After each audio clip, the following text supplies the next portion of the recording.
समझना। एक क्वेश्चन से पता नहीं कितने क्वेश्चंस, कितने क्वेरीज आपकी सॉल्व होंगी, नहीं तो ये सिर्फ मैं आंसर देकर के निकल सकती हूँ यहाँ से। Which of the following principle of development suggest that some specific responses get combined in later process of development to form a whole. यानी निम्नलिखित में से विकास का कौन सा सिद्धांत सुझाव देता है कि कुछ विशिष्ट प्रतिक्रियाएं विकास की बाद की प्रक्रिया में मिलकर एक संपूर्ण बनाती हैं, यानी फॉर्मिंग अ होल।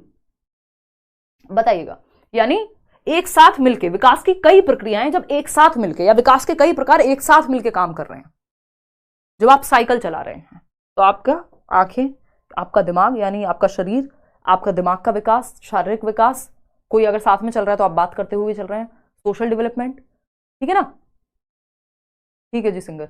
तो अगर हम बात करें सब आपस में मिलकर के, जब आप बैडमिंटन खेल रहे हैं, आपका दिमाग भी काम कर रहा है, हाथ भी काम कर रहे हैं, शरीर भी काम कर रहा है, इमोशंस भी काम कर रहे हैं, हंस रहे हैं, बात कर रहे हैं किसी से, यानी इंटीग्रेशन कहते हैं इसको। जब आपके विकास के सभी पहलू एक हो जाए मिलकर के, एक सिंगल यूनिट के रूप में काम करें, तो इसको प्रिंसिपल ऑफ इंटीग्रेशन कहते हैं। सेफेलोकॉर्डल हेड टू टो है, ये नियर टू फार है, कॉन्टिन्यूटी लगातार लाइफ लॉन्ग चलेगा, वूम टू टूम, ये प्रिंसिपल्स हैं।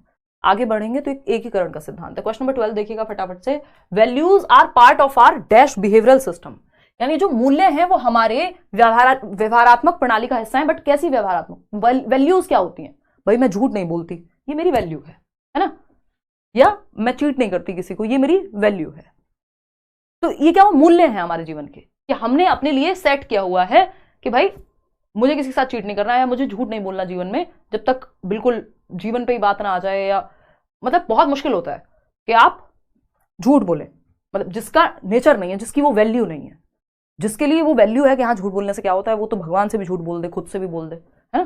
तो ये क्या हुआ, 65% लोग क्या कह रहे हैं, डी ऑप्शन बिल्कुल सही। वो मूल्य क्या होते हैं, ये वैल्यू सिस्टम किधर आएगा, वैल्यूज का डेवलप होना, मॉरल डेवलपमेंट में आएगा अगर वैसे पूछा जाए तो, ठीक है ना। तो अगर हम देखें, क्योंकि वो ऑप्शन में ही नहीं है यहाँ पे, तो अफेक्टिव होता है इमोशंस का विकास। तो values are part of our dash behavioural system, emotions से जुड़ी हुई होती है। भाई कोई चीज, अगर कोई बच्चा है जिसने देखा है कि झूठ बोलने से किसी की जान चली गई या कुछ हो गया, अब वो दो चीजें कर सकता है, या तो इमोशनली वो अफेक्टिव डेवलपमेंट उसका इस तरह से होगा कि वो कहेगा यार मैं अपने जीवन में ये काम नहीं करूंगा जो मेरे साथ गलत हुआ है, तो ये अफेक्टिव डोमेन से भी जुड़ गया, कॉग्निटिव से भी जुड़ गया, क्योंकि दिमाग से आप डिसाइड करते हैं ना वैल्यू सिस्टम। अगर आपने दिमाग से पक्का नहीं सोचा कि ये मेरी वैल्यूज हैं, तो कहां से रखे रह जाएंगे, इमोशंस तो चेंज हो जाते हैं हर दूसरे दिन। साइकोमोटर की अगर मैं बात करूं तो इसमें फिजिकल एक्टिविटी होती है, उसका यहां कोई रोल ही नहीं है।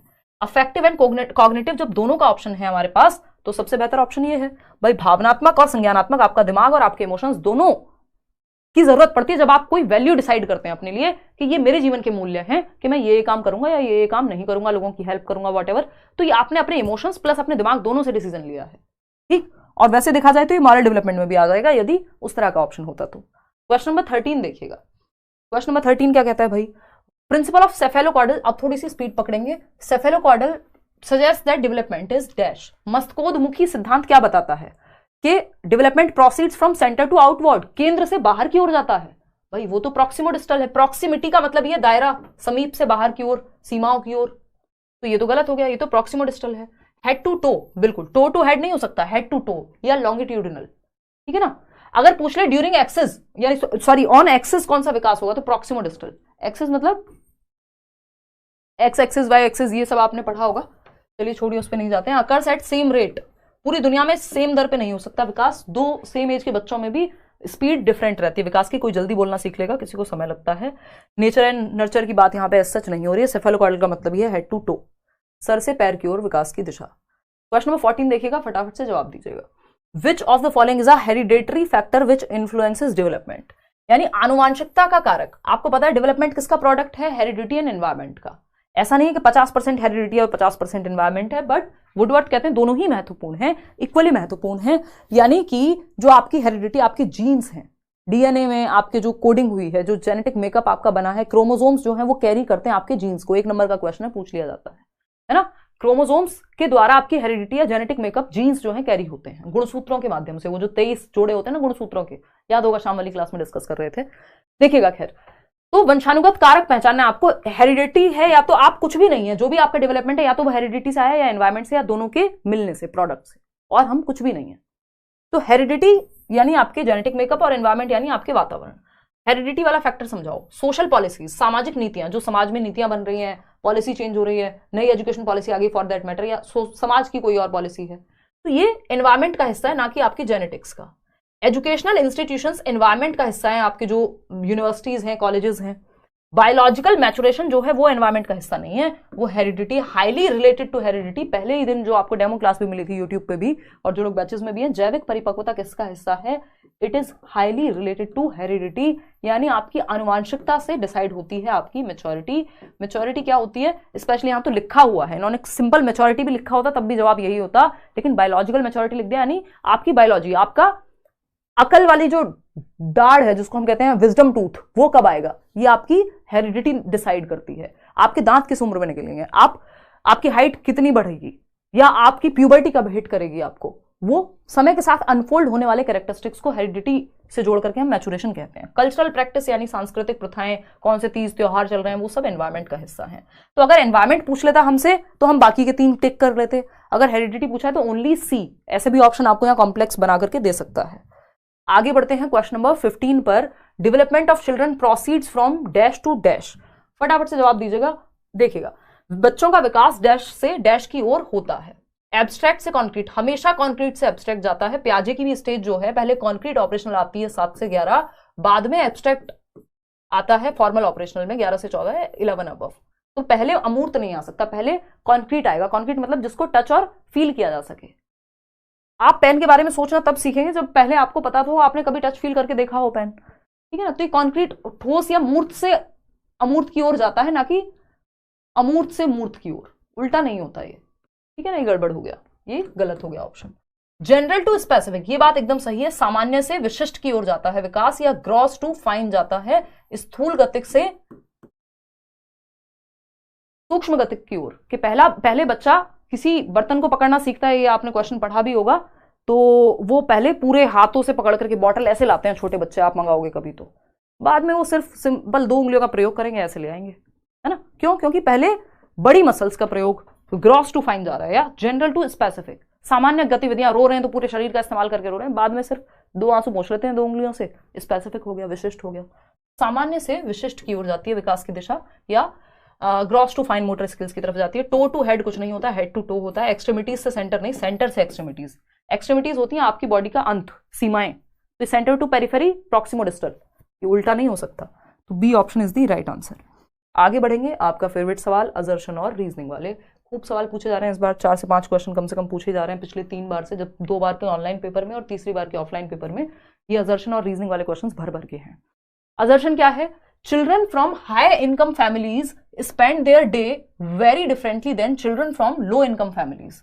यानी उच्च आय वाले परिवार, यानी जिनके घर में माँ बाप ज्यादा पैसा कमाते हैं, जिनके घर में जो सोशियो इकोनॉमिक स्टेटस है उनका ज्यादा है, इनकम ज्यादा है, आय ज्यादा है, जिन परिवारों में, उनके बच्चे डिफरेंट तरीके से दिन उनका गुजरता है। कैसे? कोई कह रहा है मैं तो आज भी चिल्ला चिल्ला के रोती हूँ, तो आपका वो जनरल टू स्पेसिफिक नहीं जा पाया, जनरल पे रह गया। खैर छोड़िए। तो अगर हम बात करें तो एक अमीर परिवार का बच्चा, हम देखते हैं उसके पिताजी सुबह उसे स्कूल छोड़ के आ रहे हैं, या फिर अगर बड़ा हो गया तो कई बार तो वैसे ही चले जाते हैं अपनी ही गाड़ियों से, या ड्राइवर छोड़ के आ रहा है स्कूल, फिर वहां से आते ही जो है स्विमिंग क्लास के लिए जा रहे हैं, फिर डांस क्लास के लिए जा रहे हैं, फिर जो घर में नैनी है या वॉटेवर वो लोग उनको खाना वाना दे ले रहे हैं। वो याद कर लो आप, कभी खुशी कभी गम में वो मोटू नहीं था, रोहन, जो क्या नाम, ऋतिक रोशन का जो कैरेक्टर था, अब वो अमीर परिवार का बच्चा है, उसका दिन देखो, कभी बोर्डिंग स्कूल भेज दिया तो भेज दिया, नहीं तो है ना दाई माँ है, फलाना ढिमकाना, पूरे टेंट्रम्स हैं। ये हुआ अमीर परिवार के बच्चे का दिन। वहीं एक लो इनकम फैमिली का जो बच्चा है उसका दिन बिल्कुल डिफरेंट होगा। हो सकता है वो सुबह घर में झाड़ू लगा के जाता हो, है ना, क्या अपनी याद आ रही है? हाँ, वो सुबह घर में झाड़ू लगा के जाता हो या जाती हो, है ना, आज भी यही हाल है, ठीक है। और मुझे हंसी आ रही है, छोड़ो। तो वो सुबह घर में झाड़ू लगाता हो, बर्तन साफ करता हो, या करती हो, लड़कियों के केस में तो स्पेशली, या लड़का है तो वो बेचारा कुछ दूध लेके आता हो, मतलब समाज के हिसाब से मैं बात कर रही हूँ, नहीं तो दोनों को कोई भी काम दिया जा सकता है, ऐसा सब कुछ होगा। फिर आके भी काम करना है ना, तो ये सारी चीजें होती हैं। तो जो लो इनकम ग्रुप की फैमिली का बच्चा है और जो हाई इनकम ग्रुप की फैमिली का बच्चा है, दोनों का दिन जो है वो बिल्कुल अलग तरीके से स्पेंड होता है ना। और छुट्टियों में घूमने जाना हो तो जो अमीर परिवार का बच्चा है वो जा रहा है कहाँ, अमेरिका, यूरोप में, स्विट्जरलैंड चला गया, कहीं और चला गया, और गरीब परिवार के बच्चे नानी के घर, है ना। मैं मजाक में कहती थी कॉलेज टाइम पे, यार पता नहीं कुछ तो कोई तो बोल रहा था कि हम मैं सिंगापुर घूम के आए, मैंने कहा हम तो सीमापुरी चले जाते हैं तो या सीरमपुर चले जाते हैं तो मजाक कर इतनी गरीब वाली स्थिति नहीं थी, बट आप समझ रहे हैं भावनाएं कि मतलब जो स्ट्रेटा है, लेकिन इतनी भी अमीर नहीं थी भाई, जहां का टिकट कराया गर्मियों की छुट्टी में कहाँ जाओगे, तो घूम के आए नानी के यहाँ, है ना। देखो तो ये क्या हुआ, बिल्कुल अलग, जबकि एज सेम है। मेरी क्लास में पढ़ने वाली मान लीजिए कोई या एक बच्चा है जो 10 साल का बच्चा है, अमीर परिवार का भी और गरीब का भी। अब इस 10 साल के बच्चे का बचपन बिल्कुल अलग है इस 10 साल के बच्चे से।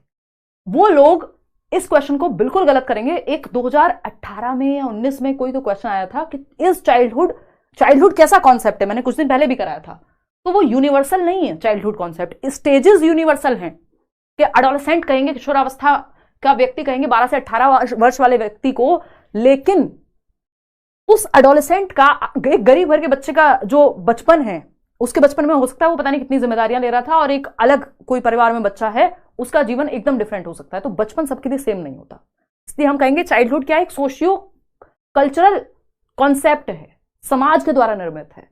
सोशियो कंस्ट्रक्टिविस्ट लोग मानते हैं कि ये एक सोशियो कल्चरल धारणा है, ठीक है ना, एज से नहीं डिसाइड होता। ये थोड़ा सा दुखी भी करती है ये चीज। Childhood is not universal and there is a lot of diversity of childhoods. बहुत लोगों के अलग अलग बचपन होते हैं सेम एज में। इसका सिंपल मतलब ये है, दोनों बातें यहां पे सही हैं। इसका एक्सप्लेनेशन क्या दिया है कि भाई इनकम ग्रुप यानी चाइल्डहुड कोई यूनिवर्सल नहीं है कि 10 साल का बच्चा है तो सब 10 साल के बच्चे खेल ही रहे होंगे, कुछ जिम्मेदारियां भी उठाते पाए जाएंगे, है ना। दुखद है हालांकि वो आपने सुना होगा शायद कि खेलने की उम्र में, खिलौनों से खेलने की उम्र में खिलौने बेच रहा होता है बच्चा, इस तरह की चीजें। खैर चलिए आते हैं क्वेश्चन नंबर 17। क्वेश्चन नंबर 17 क्या कहता है भैया, देखिए एक चीज यहां पे ध्यान रखिएगा, कोई बात नहीं लगा रहने दो पोल, एक चीज नहीं लगा रहने दो, एक चीज यहां पे ध्यान रखिएगा, स्टेजेस जो हैं डेवलपमेंट की, मजाक से हटके, stages of development they are universal in nature, यानी पूरी दुनिया में इन्फेंसी जन्म से 2 वर्ष की होगी। स्टेजेस ऑफ डेवलपमेंट क्या है, यूनिवर्सल है, सार्वभौमिक है, यूनिवर्सल है। इसी तरह के कॉन्सेप्ट्स होते हैं आपके सार्वभौमिक हैं, जो बेहतर टीचर और खतरनाक टीचर में अंतर कर देते हैं। सार्वभौमिक यानी यूनिवर्सल है। और अगर मैं बात करूं concept of childhood, stages of childhood या डेवलपमेंट यूनिवर्सल है, लेकिन कॉन्सेप्ट ऑफ चाइल्डहुड की स्टेज तो आपको पता है कि 2 से 12 वर्ष का बच्चा अर्ली चाइल्डहुड और लेटर चाइल्डहुड दोनों को मिला दें तो चाइल्डहुड स्टेज दुनिया भर में यूनिवर्सल है, लेकिन कॉन्सेप्ट ऑफ चाइल्डहुड डिफरेंट है, ये यूनिवर्सल नहीं है, अलग अलग बच्चे के लिए अलग अलग हो सकता है। यहाँ चाइल्डहुड लिख लेना डेवलपमेंट की जगह, तो ये बात आपको ध्यान में रखनी है, एज सेम होने के बावजूद। क्वेश्चन नंबर देखिएगा 17 क्या कहता है, a child learns to grasp large things such as a ball with hands before learning to pick up a pea using pincer grasp, which principle of development does this illustrate. ये आया हुआ question है, पूछा जा चुका है। एक बच्चा पिंसर ग्रिप का उपयोग करके, पिंसर ग्रिप होती है बेसिकली 1 साल के आसपास का टाइम लग जाता है बच्चे को, 1 साल तक आते आते वो पिंसर ग्रिप बनाने लगता है। एक होता है नॉर्मल पाम ग्रिप, क्या हथेली से पकड़ना। पिंसर ग्रिप होता है जब आप अंगूठे और उंगलियों का इस्तेमाल करके किसी चीज को उठाने लगते हैं, उसमें 1 साल का समय लग जाता है, जबकि जो पाम ग्रिप है वो लगभग 6 महीने के आसपास बच्चे में आ जाती है, ठीक है ना, कि वो बॉटल पकड़ने लग जाता है अपना और वो सब। तो एक बच्चा पिंसर ग्रिप का उपयोग करके यानी अंगूठे और उंगली का प्रयोग करके मटर उठाना सीखने से पहले बड़ी चीजें जैसे गेंद को हाथों से पकड़ना सीख लेता है, यानी gross to fine, near to far, cephalocaudal, है ना, या प्रॉक्सिमोडिस्टल। क्या कहना चाहोगे, उल्टा बोल दिया था मैंने, हेड टू टो होता है सेफेलोकॉडल, तो ये तो नहीं होगा, मैं तो आपको टेस्ट कर रही थी, यू नो डेली का जो वो क्या हमारा इक्विलिब्रेशन का यहाँ कोई यूज नहीं है, पियाजे की थियरी में आता है। प्रॉक्सिमोडिस्टल है सिंपल, या ग्रॉस टू फाइन, जीएफ जिसको आप लिख सकते हो, ग्रॉस टू फाइन, या जनरल टू स्पेसिफिक भी कह सकते हो उसको, सामान्य से विशिष्ट भी कह सकते हो, समीपस्थ दूरस्थ विकास भी कह सकते हो, near to far, centre to periphery, near to far, centre to periphery, है ना। कंजर्वेशन का यहाँ कोई यूज नहीं है, यानी पहले बच्चा सामान्य गतिविधियां करना या बड़ी मसल्स का प्रयोग, बॉटल उठाना जिसमें पूरे हाथों का प्रयोग है, बॉल उठाना जिसमें पूरे हाथों का प्रयोग है, और बाद में उंगलियों का, तो हाथों से उंगलियों पे जा रहे हैं, यानी सेंटर टू पेरिफेरी जा रहे हैं, या gross to fine motor skills की तरफ जा रहे हैं। क्वेश्चन नंबर 18 देखिएगा, क्वेश्चन नंबर 18 क्या कहता है भाई, फटाफट से देखिए। City children's way of dress, speech, manner etcetera are imitated by villagers, the law of imitation involve here is. शहरी बच्चों के पहनावे, बोलचाल, व्यवहार आदि की नकल ग्रामीण बच्चे करते हैं, यह अनुकरण का नियम शामिल है। यानी अनुकरण कैसे होता है, क्या वे फॉलो करता है अनुकरण या इमिटेशन या नकल, जिसको हम आसान शब्दों में कह देते हैं। बताइएगा एक बार। From higher to lower, lower to higher, internal to external, external to internal. Internal to external क्या, आंतरिक से बाहर, ये तो बनता नहीं है, यहाँ पे कोई शरीर की बात तो हो नहीं रही है, या कोई जगह की बात भी इन्होंने ऐसी की नहीं है कि गांव जो है वो इंटरनल में ही होंगे और शहर एक्सटर्नल ही होंगे, तो ये तो बनता नहीं है। इसमें आप लोग कंफ्यूज हो रहे हैं, ये क्वेश्चन देख के मुझे भी लगा था थोड़ा सा, बट आंसर की for the sake of answering this question हमें पता है कि एक ही जवाब सही हो सकता है कि फ्रॉम हायर टू लोअर। अब मुझे ये नहीं समझ आया कि ये मतलब हम गांव को कम थोड़ी मान लेंगे कि भाई गांव जो है वो लोअर हो गया, जो कपड़े वहां पहने जा रहे हैं, जो ड्रेसेस वहां पहनी जा रही हैं, जो पहनावा, खाना, रहने का तरीका वहां है वो गड़बड़ है और शहर में बेहतर है। बट अगर हम इसको शायद दूसरे तरीके से देखें कि इनकम ग्रुप या जो बदलाव दुनिया में जितने भी हो रहे हैं वो शहरों में पहले आते हैं और बाद में गांव में जा पा रहे हैं, तो उस सेंस में हम कह सकते हैं इसको कि उच्च से निम्न की ओर, या अगर हम देखें डेवलपमेंट की दृष्टि से देखें तो जैसे जैसे हम डेवलप्ड से डेवलपिंग वाले, अगर हम देखें इंडिया में तो हम वेस्टर्न कंट्रीज को बहुत लोग फॉलो करते हैं, भाई अमेरिकन कल्चर है ये चीज, तो इस तरह के कपड़े, इस तरह की चीजें, क्यों, क्योंकि हमें लगता है वो हमसे ज्यादा डेवलप्ड है। अब जो भी यहाँ पे सेंस है ना, अब इसको सही और गलत में नहीं बांधेंगे, बट यहाँ पे सिंपल आंसर यही बनता है, लोअर टू हायर नहीं कह सकते, क्योंकि इनकम ग्रुप से लेकर के और डेवलपमेंट सारी चीजें पहले शहर में आ रही हैं, बाद में गांव में जा रही हैं, अगर उस सेंस में देखा जाए तो speech manner etcetera are imitated by villagers, higher to lower यहाँ पे हमें कहना पड़ेगा, बट ये मुझे सुनने में अच्छा नहीं लगा क्योंकि मैं खुद गांव में इतने साल रही हूँ। खैर क्वेश्चन नंबर 19 देखिएगा, तो ये इमोशंस से हट के यहाँ पे डिफरेंटली बात को कहा गया है।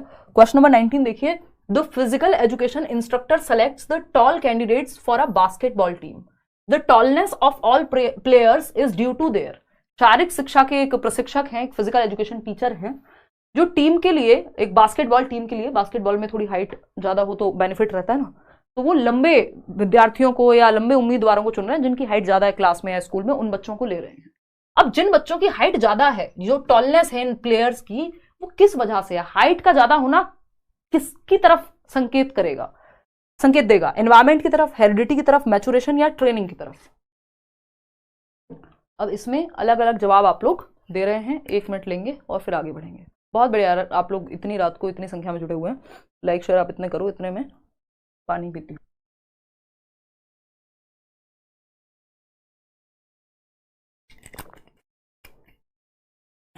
देखिएगा, अगर हम बात करें 77% लोगों की, तो वो हेरिडिटी कह रहे हैं, जो कि बात सही भी है ना। अब आप कहेंगे मैचुरेशन क्यों नहीं हो सकता जी? देखिए, शारीरिक जो आपकी हाइट है, लंबाई, आज हम हेरिडिटी एंड एनवायरमेंट वाले चैप्टर में मैं आपके साथ डिस्कस कर रही थी, जो अगर आपने प्रीवियस वीडियो देखा हो, नहीं तो आज ही हम बैच में डिस्कस कर रहे थे। हेरिडिटी एंड एनवायरमेंट की जब हम बात करते हैं, तो हेरिडिटी आपकी हाइट के लिए, आपके बॉडी स्ट्रक्चर के लिए, आपके आंखों के रंग के लिए, आपके बालों के रंग के लिए, आपकी इंटेलिजेंस, बुद्धि के लिए ज्यादा जो प्रभाव होता है। कुछ एरिया ऐसे होते हैं जिसमें हेरिडिटी ज्यादा महत्व या इंपॉर्टेंट रोल प्ले करती है, और कुछ एरियाज ऐसे होते हैं जिसमें एनवायरमेंट, जैसे न्यूट्रिशन, पोषण में एनवायरमेंट का रोल ज्यादा है, ट्रेनिंग में एनवायरमेंट का रोल ज्यादा है, एजुकेशन में एनवायरमेंट का रोल ज्यादा है। वही हाइट है, इंटेलिजेंस है, बॉडी स्ट्रक्चर है, आवाज है, फेस है, या आंखों की भी संरचना, या ये सब चीजें आपकी हेरिडिटी से ज्यादा प्रभावित होती हैं। तो आनुवांशिकता इज दी राइट रीजन, ठीक है ना। ऐसा नहीं है कि हम ये नहीं कह सकते कि एनवायरमेंट का रोल नहीं है, बट इसमें ज्यादा बड़ा रोल हेरिडिटी का है हाइट में। अगर प्रॉपर एनवायरमेंट में बिल्कुल ही न्यूट्रिशन नहीं मिला, तब आप एक बार को कह सकते हो कि भाई माल न्यूट्रिशन का शिकार है बच्चा। अगर नॉर्मल न्यूट्रिशन मिला है तो इसका मतलब हेरिडिटी का रोल ज्यादा है। मैचुरेशन, देखिए मैचुरेशन ऐसा थोड़ी है, ये सारे बच्चे जिस भी एज के होंगे, अपने एज के हिसाब से तो उनकी मेच्योरिटी के हिसाब से अनफोल्ड हुई होगी हाइट, तो मैचुरेशन ऑफ कोर्स हेरिडिटी का ही पार्ट है अगर देखा जाए तो, इसलिए बेटर ऑप्शन यहाँ पे हेरिडिटी हो जाता है। अगर यहाँ पे ऑप्शन नहीं होता हेरिडिटी, तब हम मैचुरेशन के साथ जा सकते थे। क्वेश्चन नंबर 20 देखिएगा, ये कहता है an adolescent develops a sense of loyalty towards his, यानी किशोर जो है वो अपने प्रति निष्ठा की भावना विकसित होती है। किशोर में किसके प्रति, अपने नहीं, अपनी निष्ठा जो है उसकी किसके प्रति होती है, यानी लॉयल्टी, है ना। लॉयल्टी किसके प्रति होती है? दोस्तों के प्रति, ऑफ कोर्स, है ना। आपके 4 दोस्तों का अगर अच्छे दोस्त हैं, निशा जैसे, या हम लोग भी थे कॉलेज में जैसे, अब तो एज सच क्या ही दिक्कत है, तो अगर घर से फोन आया किसी भी दोस्त के और पूछा गया आपको कि क्या निशा आपके साथ है, खैर निशा तो बहुत बाद में मिली है, जब ये हरकतें पहले होते थे। मेरी एक फ्रेंड है प्राची, तो कि क्या प्राची आपके साथ है? जी बिल्कुल, आंटी अभी अभी वॉशरूम गई है, बस हो सकता है साथ ना भी हो, मैं एक एग्जाम्पल दे रही हूँ, दिल पे मत लेना, ठीक है। तो ऐसा बहुत लोगों के साथ होता है, क्योंकि लॉयल हैं आप। आपके खुद के माँ बाप कहें आपका दोस्त अच्छा नहीं है, आप कहेंगे कैसी बात करते हो यार, आप मेरे माँ बाप ही नहीं हो आज से, मतलब ये थोड़ा ज्यादा